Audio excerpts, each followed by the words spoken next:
बिस्मिल्लाहिर्रहमानिर्रहीम अस्सलामुअलैकुम वरहमतुल्लाहि वबरकातुहू।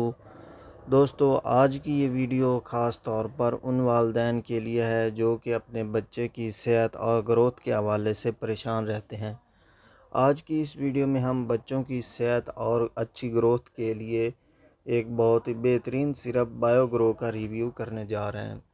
आज की इस वीडियो में हम देखेंगे कि बायोग्रो में कौन से एक्टिव इंग्रेडिएंट्स हैं और इनकी अहमियत क्या है, इसकी डोज़ क्या है, इसके साइड इफ़ेक्ट्स क्या हैं। तो इन सब बातों को आज की इस वीडियो में हम डिस्कस करेंगे। अगर आप चैनल पर न्यू हैं तो चैनल को सब्सक्राइब कर लें और साथ ही बेल आइकन पर क्लिक कर दें ताकि आपको मेरी हर नई आने वाली वीडियो का नोटिफिकेशन बर वक्त मिलता रहे। तो सबसे पहले बात करते हैं बायोग्रो में मौजूद एक्टिव इंग्रेडिएंट्स की। तो नंबर 1, इसमें विटामिन ए पाया जाता है। विटामिन ए बच्चों की जो नज़र है उसके लिए बहुत अहम है। इसके अलावा बच्चों का जो इम्यून सिस्टम है, जो क़ुव्वत मुदाफ़ियत है, उसके लिए अहम है। इसके अलावा हेल्थ स्किन के लिए बहुत ही ज़रूरी है और नॉर्मल ब्लड सेल्स की प्रोडक्शन के लिए बहुत ही ज़रूरी है।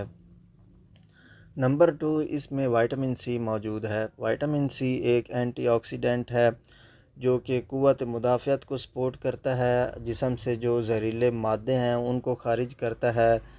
इसके अलावा प्लांट बेस्ड जो आप खुराक खाते हैं उससे आयरन की अब्ज़ॉर्प्शन करवाता है, तो आयरन की कमी की वजह से जो खून की कमी का मसला बनता है उसको भी कंट्रोल करता है। इसके अलावा हेल्थ स्किन को प्रमोट करता है और अगर कोई ज़ख़म वगैरह हो जाता है तो उसकी हीलिंग जो है वो जल्दी करवाता है।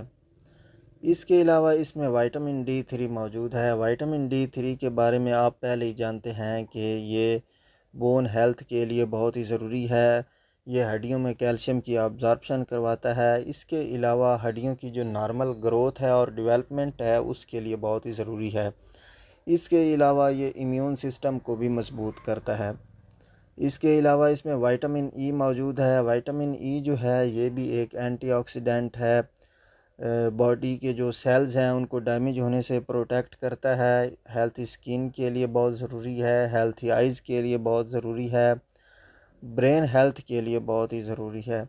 इसके अलावा इसमें विटामिन बी कम्प्लेक्स मौजूद है जिसमें विटामिन B1 है, विटामिन B2 है, B3 है, B5 है और B6 है।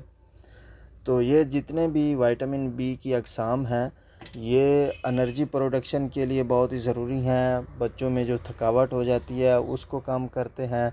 इसके अलावा बच्चों में जो भूख की कमी हो जाती है उसको भी कंट्रोल करते हैं। बच्चों की भूख जो है ये बेहतरीन यानी अच्छी हो जाती है, सही तरह बच्चों को भूख लगती है। इसके अलावा बच्चों की जो ओवरऑल हेल्थ और ग्रोथ है उसके लिए भी बहुत ही ज़रूरी है। इसके अलावा इसमें फोलिक एसिड मौजूद है। फोलिक एसिड जो है ये बच्चों की डेवलपमेंट के लिए बहुत ही ज़रूरी है, ब्रेन हेल्थ के लिए बहुत ही ज़रूरी है, कॉग्निटिव फंक्शन के लिए यानी दिमाग के जो फोकस करने का जो फंक्शन है उसके लिए बहुत ही ज़रूरी है।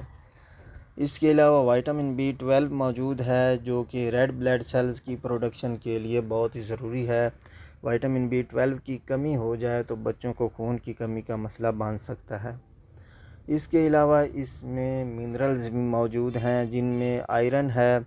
आयरन जो है ये रेड ब्लड सेल्स का एक पार्ट है, रेड ब्लड सेल्स की प्रोडक्शन के लिए बहुत ही ज़रूरी है। इसके अलावा इसमें ज़िंक मौजूद है। ज़िंक जो है ये इम्यून सिस्टम को सपोर्ट करता है, नॉर्मल ब्रेन फंक्शन के लिए और ओवरऑल हेल्थ के लिए बहुत ही ज़रूरी है।